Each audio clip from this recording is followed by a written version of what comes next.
కన్నడ రాజకీయాలు మలుపులు తిరుగుతున్నాయి. సీఎంగా సిద్ధరామయ్య రాజీనామాకు సిద్ధమయ్యారని కాంగ్రెస్ వర్గాలు చెబుతున్నాయి. ఢిల్లీలో ఉన్న డీకే శివకుమార్ రేపు బెంగళూరులో సిద్ధరామయ్య ఇచ్చే బ్రేక్ఫాస్ట్ మీటింగ్ కు హాజరు కానున్నారు. అయితే తదుపరి ముఖ్యమంత్రి డీకే శివకుమార్ ఖాయమంటూ జోరుగా చర్చ జరుగుతోంది.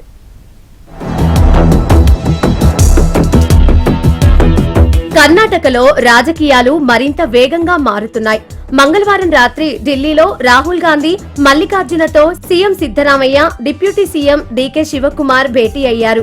ఆ తర్వాత నుంచి కర్ణాటక రాజకీయాలు ఒక్కసారిగా మారిపోయాయి. సీఎం సిద్ధరామయ్య గురువారం రాజీనామా చేస్తారని విస్తృత ప్రచారం సాగుతోంది. ఈ నేపథ్యంలో సిద్ధరామయ్య గురువారం గవర్నర్ ను అపాయింట్మెంట్ కోరడంతో ముఖ్యమంత్రి మార్పుపై మరింత ప్రాధాన్యం నెలకొంది.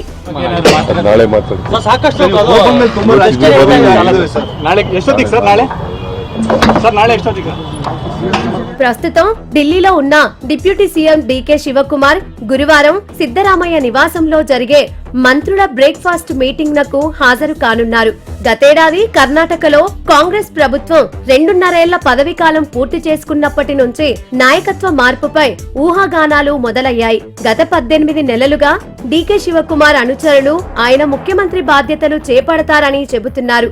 ఇదే సమయంలో కొందరు కాంగ్రెస్ కార్యకర్తలు సీనియర్ కాంగ్రెస్ నేత పరమేశ్వర్ కు సీఎం గా అవకాశం ఇవ్వాలని కోరుతున్నారు.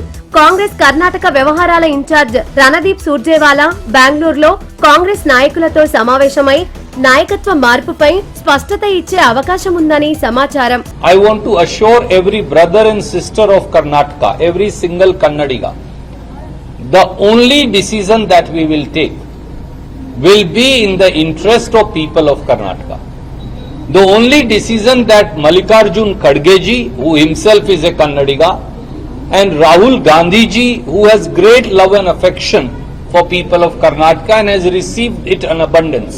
మరోవైపు మే 30వ తేదీన కర్ణాటక కొత్త ముఖ్యమంత్రి ప్రమాణ స్వీకారం చేస్తారని కన్నడ రాజకీయ వర్గాల్లో జోరుగా చర్చ జరుగుతోంది.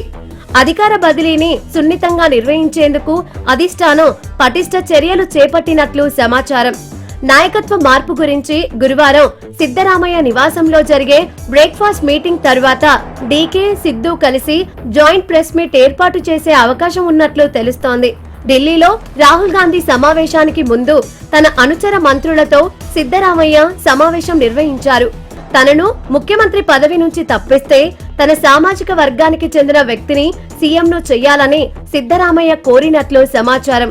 అయితే గురువారం గవర్నర్ ను కలిసిన తర్వాత సిద్ధరామయ్య ఏం మాట్లాడతారనే దానిపై ఉత్కంఠ నెలకొంది. పాలనను కాంగ్రెస్ ప్రభుత్వం గాలికి వదిలేసిందని మాజీ ముఖ్యమంత్రి బస్వరాజ్ బొమ్మాయి ఆరోపించారు. కర్ణాటకలో ఎలాంటి అభివృద్ధి జరగడం లేదని, ప్రజల దృష్టిని మరల్చడానికే ముఖ్యమంత్రిని మార్పు చేస్తున్నారంటూ ఆరోపించారు.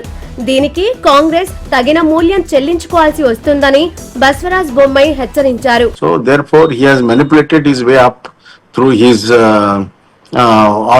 all kind of mannerisms. And he was successful in Congress more, and he was chief minister 2 times.